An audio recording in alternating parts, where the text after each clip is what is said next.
त्याच्यामध्ये आपले जवळजवळ 12 काम करत होते, 23 तास रात्रंदिवस. आणि आता आपण 6 तारीख आणि 13 तारीख न्यायालयाकडे मागितलेली आहे पुढे चौकशीसाठी. त्याच्यामध्ये मेजर 85 लोक आहेत. 85 लोकांवर आपण आता या ॲक्शन घेत आहोत. ठीक आहे सर. तेव्हा समजा याच्यामध्ये काय झालेलं आहे की एक 65 कोटी रुपयांचं आपल्याला बोगस बिलांच्या संदर्भात दिसतं आहे. नामदेव दौलत धनगर यांनी साधारणतः 12.5 कोटीचं आपल्याला टॅक्स इव्हिजन दिसतं आहे. सदर अटक कार्यवाही श्री सुभाष इंगळे नाशिक यांच्या विशेष मार्गदर्शनाखाली पूर्ण करण्यात आली.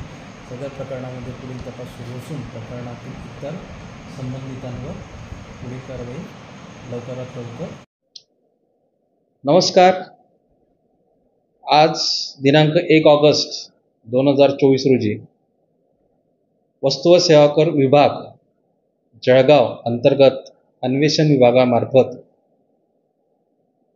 खोटी बिलं देऊन शासनाची करोडो रुपयांची महसूल हानी करणाऱ्या एका इसमास आज अन्वेषण शाखेमार्फत स्वामी ट्रेडिंग कंपनी या प्रकरणामध्ये अटक करण्यात आलेली आहे. सदरील इसम हा स्वामी ट्रेडिंग कंपनी या फर्म अंतर्गत की जी प्रत्यक्षात कुठल्याही प्रकारची मालाची विक्री न करता तब्बल 65 कोटी रुपयांची बिलं इतर व्यापाऱ्यांना देऊन शासनाची साधारणतः 12 ते 13 कोटी रुपयांची कर महसूल हानी केल्याचं उघडकीस आलं. सदरील गुन्हा उघडकीस आल्यानंतर महाराष्ट्र वस्तू व सेवा कर अधिनियम 2017 अंतर्गत कलम 132(1)(b) अंतर्गत सदरील इसम श्री नामदेव दौलत धनगर यांच्यावर आपण कार्यवाही केलेली आहे. सदरील इसमास आज प्रथम न्याय दंडाधिकारी जळगाव यांच्याकडे सादर केले असता माननीय न्यायालयाने सदर इसमाला 14 दिवसांची न्यायालयीन कोठडी दिलेली आहे. ह्या प्रकरणामध्ये माझे विभागाचे माझे वरिष्ठ सहआयुक्त माननीय सुभाषजी भवर साहेब, नाशिक परिक्षेत्राचे आमचे अप्पर राज्यकर आयुक्त श्री सुभाषजी इंगळे साहेब यांचे आम्हाला मार्गदर्शन आणि सूचना आम्हाला प्राप्त झालेल्या होत्या, मिळालेल्या होत्या.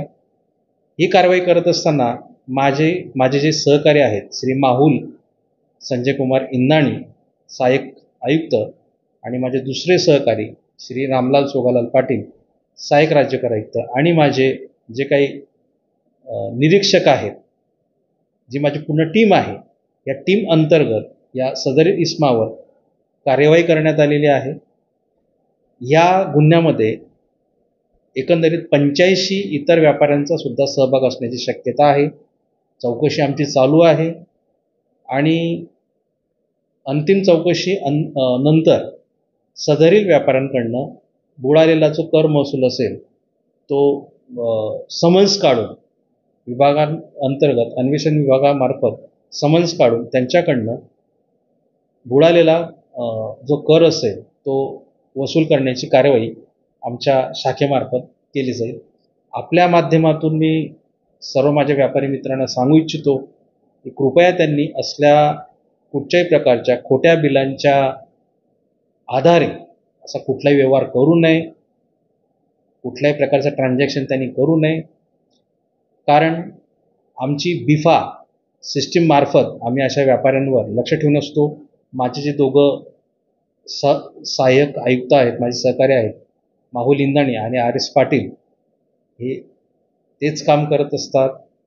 आम्ही ह्या सिस्टीमच्या माध्यमातून अशा व्यापाऱ्यांचा शोध घेऊन येणाऱ्या काळामध्ये त्यांच्याकडनं कर वसूल करण्याचा आम्ही प्रयत्न करणार आहोत.